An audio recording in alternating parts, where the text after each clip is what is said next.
Friends, this is Himanshi and welcome to let's learn. सभी good evening, नमस्कार, राम राम, सत श्री अकाल, अस्सलाम वालेकुम। What do you feel connected with 69,000 शिक्षक भर्ती की जो पूरी एप्लीकेशन थी उसको रद्द करके नई एक लिस्ट बनाने को कहा गया है हाईकोर्ट के द्वारा, इलाहाबाद हाईकोर्ट के द्वारा। अब बहुत सारी बातें हैं जो यहाँ पे जिनकी चर्चा की जानी चाहिए कि नई वैकेंसी आएगी या नहीं आएगी। यहाँ हम नई वैकेंसी का इंतजार कर रहे थे उत्तर प्रदेश में, ज़माने हो गए। 6 साल पहले एक नोटिस आया था जब ये वैकेंसी हुई थी, भर्ती हुई थी बेसिकली, उसको होने में कई साल लग गए और अब 6 साल बाद समझ में आ रहा है कि इसको रद्द करके नई लिस्ट बनेगी। तो जो लोग कार्यरत हैं यूपी में उनका क्या होगा, तो इस पे चर्चा करेंगे। दूसरा, नई वैकेंसी आएगी भी या नहीं आएगी, वहाँ के एजुकेशन मिनिस्टर का बयान मैं अभी देख रही थी, तो ये सारी चीज़ों पे एक बार बात करेंगे। इस नोटिस को आए हुए तो हो गए कई दिन, लगभग 1 हफ्ता हो गया। मैं तब दिल्ली में थी नहीं, अभी सारा कुछ मैंने देखा, समझा क्या चल रहा है, फिर समझते हैं आगे होगा क्या और क्या इससे कयास लगाया जा सकता है। थोड़ा डर का माहौल है ही जो लोग कार्यरत हैं, स्पेशली उनके अंदर। तो कई सारी बातें हैं इसमें। हुआ क्या कि ये जो असिस्टेंट टीचर रिक्रूटमेंट एग्ज़ाम 69,000 भर्ती 2018 में आया था जिसका एप्लीकेशन, और 20 में जाकर के रिजल्ट, और फिर मतलब कई साल लग गए इसको प्रॉपरली लोगों को नौकरी लेने में। अब बात ये आ गई है कि जिन लोगों ने नौकरी ले ली उनमें से कई लोगों की नौकरी जा सकती है। ऐसा क्यों होगा, उस पर चर्चा करेंगे। तो यहाँ पे हुआ क्या है कि 1994 का एक एक्ट है जो रिजर्व्ड कैटेगरी के लिए है, यानी जो लोग बेसिकली कैटेगरी से आते हैं उनके लिए है। अब उनके साथ नाइंसाफ़ी हुई है, एक तरह की ऐसी सी चीज़ निकल करके आई है। अब वो लिस्ट किसने बनाई थी? लिस्ट गवर्नमेंट के ही एम्प्लॉयज़ ने बनाई थी, है ना। आप लोगों ने सिर्फ पेपर दिया था और पढ़ाई की थी, पेपर दिया था, नौकरी ली थी। अब वो लिस्ट गलत बन गई कि होना क्या था कि जो अनरिजर्व्ड कैटेगरी है उसमें काउंट किया जाना चाहिए रिजर्व्ड कैटेगरी को। यानी कोई भी व्यक्ति अगर SC ST से आता है और वो अपनी कैटेगरी से ज़्यादा नंबर लेकर के आता है, यानी जितनी उनकी मेरिट जा रही है, मान लीजिए 66 पे गई है, तो और लेकिन वो जनरल कैटेगरी के बराबर नंबर लेकर के आ रहा है, तो वो जनरल में काउंट होगा। ऐसा प्रावधान है, 1994 का एक एक्ट है जिसके अनुसार ऐसा होना चाहिए। लेकिन ये वाली वैकेंसी में 69,000 में ऐसा हुआ नहीं। अब वो क्यों नहीं हुआ, ये अपने आप में इतनी मतलब दुखद बात है कि, और नौकरी किसकी जानी चाहिए? नौकरी उन लोगों की नहीं, उनकी नौकरी पे भी सवाल होना चाहिए आज के समय में जो ये लिस्ट बना रहे थे। उन्होंने भी तो अपना काम ठीक से नहीं किया जब ये लॉ था ही पहले से। तो इसमें ये सब हो करके और गलती मतलब गवर्नमेंट के एंड पे ही हुई या एम्प्लॉयज के एंड पे ही हुई या जो भी विभाग था पूरा जो भी ये रिक्रूटमेंट देख रहा था उनके एंड पे ही हुई, ठीक। अब वो बेसिक शिक्षा विभाग में नौकरी कर रहे हैं, असिस्टेंट टीचर हैं, सहायक अध्यापक हैं। अब स्थिति ये है कि जो आपका पिछड़ा वर्ग कह लीजिए या जो कैटेगरीज वाले कैंडिडेट्स हैं, जो 6800 की अलग से भी सूची इन्होंने बनाई थी उस समय पे, उनके साथ सही नहीं हुआ। तो अब नई फ्रेश लिस्ट निकालो, और 3 महीने का समय इलाहाबाद हाई कोर्ट ने दिया है यूपी गवर्नमेंट को। अब एजुकेशन मिनिस्टर का यहाँ पे मैं बयान सुन रही थी, तो वो कह रहे हैं कि हम तो जो है किसी भी युवा के साथ गलत नहीं होने देंगे। वो थोड़ी सी वैसी सी भाषा जैसी होती है पॉलिटिकल लोगों की। अब सच में वो चीज़ कितने अच्छे से इंप्लीमेंट हो पाती है उसी को देखना है। तो 3 महीने का समय है। अब इस 3 महीने में ये भी चीज़ें निकल के आ रही हैं कि जो यूपी के चीफ मिनिस्टर हैं उनकी बैठक हुई है, और जो एजुकेशन मिनिस्टर हैं वहाँ का जो पूरा तंत्र है वो अभी इस पर विचार कर रहे हैं। 3 महीने का समय उनके पास है, ऐसा उन्होंने इंटरव्यू में भी बोला। एजुकेशन मिनिस्टर की मैं बात कर रही हूँ।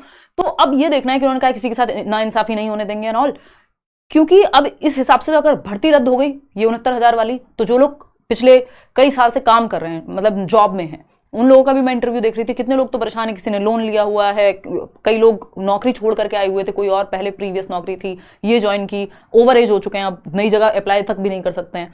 तो ये तो उनके साथ भी नाइंसाफी ही है। और फिर अगेन वही बात जो भारत में कही जाती है कि जितना सरकारी नौकरी लेना मुश्किल है, उससे कहीं ज़्यादा मुश्किल है छुड़वा पाना उसको, या छोड़ना या निकलना उससे। तो अब देखना यह है कि क्या चीज़ें रहती हैं, गवर्नमेंट इस पर क्या लेकर के आती है, अपना एक इसका क्या तरीका होगा।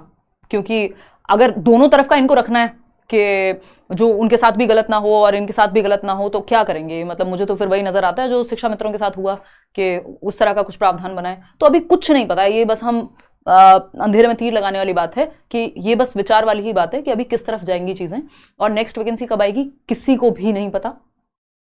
ये वाली, हालांकि ये जो हर टाइम जब भी नई वैकेंसी की बात आती है तो शिक्षक और शिक्षार्थी अनुपात जो टीचर स्टूडेंट रेशो है वो बराबर हो जाता है, क्योंकि कई बार ये लोग वो जो आपके शिक्षा मित्र हैं 1,37,000 आई थिंक उनको काउंट कर लेते हैं। तो वो भी अपने आप में बहुत अच्छी बात नहीं लगती कि अगर वो प्रॉपर तरीके से किसी ने टेट नहीं किया या BEd नहीं किया कई लोगों ने, और फिर या तो उनको प्रॉपर तरीके से रखें एग्जाम लेकर के ताकि उनकी सैलरी प्रॉपर हो, नहीं तो फिर साइड करें।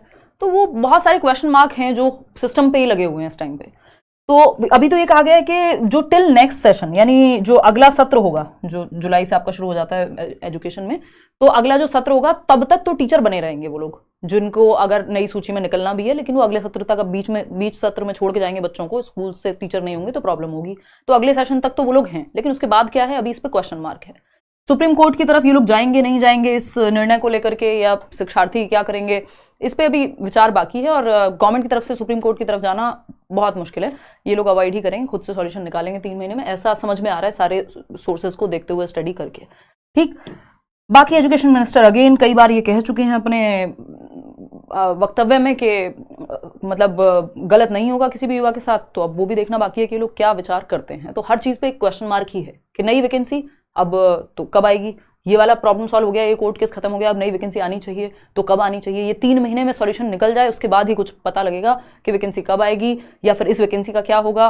मतलब जो काम हमारा तुरंत होना चाहिए कि अगर कोई युवा तैयारी कर रहा है तो हम वो पेपर दे, नौकरी ले, खत्म बात, वो चीज़ पहले हम सालों साल तक अटकाते हैं, ये अपने आप में बहुत दुखद बात है। तो ये है अभी कहानी कि हर एक चीज पे क्वेश्चन मार्क ही है।